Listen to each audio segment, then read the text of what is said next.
ஆமாம், அவர் வந்து கேப்டனும் அண்ணன் ஸ்டாலின் அவர்களும் பல ஆண்டுகள் நட்புக்குரியவர்களாக இருந்திருக்காங்க. கேப்டன் அவர் அண்ணன் தான் சொல்வார், அவரும் கேப்டன் அண்ணன் தான் சொல்வார்.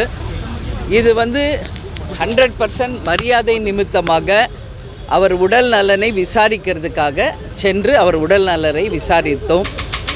அவர் வந்து இன்றைக்கி வந்து நல்லா இருக்கேன், இன்னையிலேருந்து என்னுடைய பணிகளை தொடங்குகிறேன் அப்படின்னு சொல்லி தலைமைச் செயலகம் போகிறதுக்கு ரெடியாக இருந்தாங்க.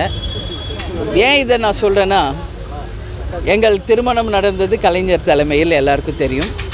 கேப்டனுக்கும் கலைஞருக்குமான நட்பு 40-45 வருஷம் நட்புங்க. அப்போ இருந்தே அண்ணன் ஸ்டாலின் அவர்களும் கேப்டனோட மிகப்பெரிய நட்பில் இருந்தார். கேப்டன் பலமுறை வந்து ஹாஸ்பிட்டலுக்கு போயிட்டு வந்தாலும், அவருக்கு உடல்நிலை சரியில்லைனாலும் உடனடியாக ஃபோன் பண்ணி விசாரிப்பார். நேராக வந்து கேப்டனை சந்திச்சிருக்காரு. அதே மாதிரி பல அறிக்கைகளை கேப்டன் குணமாகணும்னு அறிக்கைகள் கொடுத்துருக்காங்க. அதே மாதிரி அவர் ஒவ்வொரு வாட்டியும் மேயராக இருந்தாலும் சரி, துணை மினிஸ்டர் ஆகும்போதும் ஒவ்வொரு வாட்டியும் கேப்டனை வந்து சந்தித்து பிளெஸ்ஸிங் வாங்குவார் ஸ்டாலின் அவர்கள். இப்போ அவர் வந்து முதலமைச்சராக இருக்கார். அவருக்கு உடல்நிலை சரியில்லைங்கிறப்போ இது வந்து குடும்ப ரீதியாக நட்பு ரீதியாக அவருடைய உடல் நலனில் வந்து அக்கறை வேண்டும் அப்படின்றதுனால தான் நேராக போய் அவரை நான் சந்தித்தோம். எங்களுடன் எங்கள் கழக நிர்வாகிகள் சுதீஷ், பார்சாதி எல்லாரும் வந்தாங்க.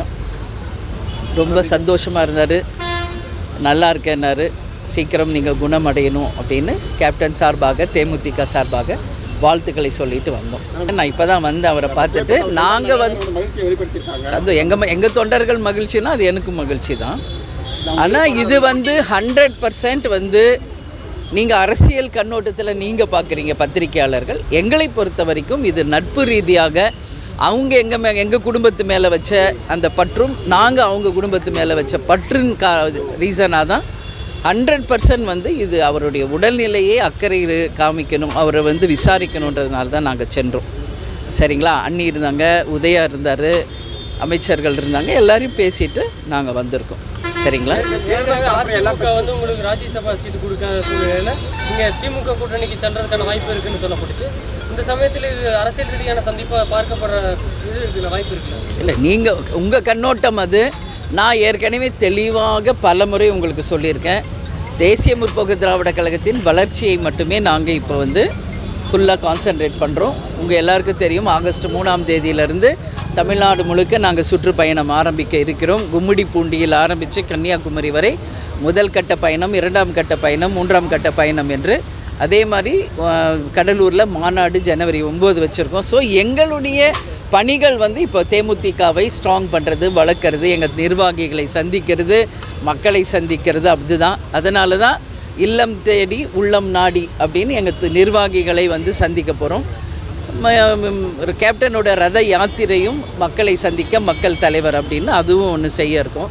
ஸோ நாங்கள் வந்து அதை தான் இப்போதைக்கு ஃபோக்கஸ் பண்ணிக்கிட்டு இருக்கோம். நீங்கள் கேட்குற கூட்டணிகளோ யாருடன் யார் கூட்டணி அப்படிங்கிறதெல்லாம் இது வந்து ரொம்ப ரொம்ப ஏர்லி சொல்கிறதுக்கு. நிச்சயமாக அதுக்கான டைம் வரும்போது உங்களுக்கு நாங்கள் அறிவிப்போம். மேம், இது ரொம்ப ஏர்லி நீங்கள் சொல்கிறீங்க. மற்ற கட்சிகள் எல்லாம் இப்போயே வந்து அவங்களோட கொள்கை ரீதியான பரப்புரையில் ஈடுபட்டாங்க. நீங்கள் வந்து ஏன் ஏர்லி? நாங்களும் தானே ஆரம்பிக்க போகிறோம் 3ஆம் தேதி. கூட்டணி தான் யாரோடன்றது இல்லை. நாங்களும் எங்கள் பயணத்தை, எங்கள் கட்சி வளர்ச்சியை நாங்களும் மக்கள் சந்திப்பு, தொண்டர்கள் சந்திப்பு 3ஆம் தேதி, இன்னும் 2 நாள் தான். அதனால் நீங்கள் பாருங்கள், சுற்றுப்பயணம் ஆரம்பித்த பிறகு தேமுதிகவின் நிலைப்பாடு என்னன்னு. கூட்டணி அப்படின்ற அந்த வேர்டுக்கு மட்டும் இப்போ என்னால் பதில் சொல்ல முடியாது. நிச்சயம் அதுக்கான டைம் வரும்போது உங்களை அழைத்து நாங்கள் அறிவிப்போம். சரிங்களா? நன்றி, வணக்கம்.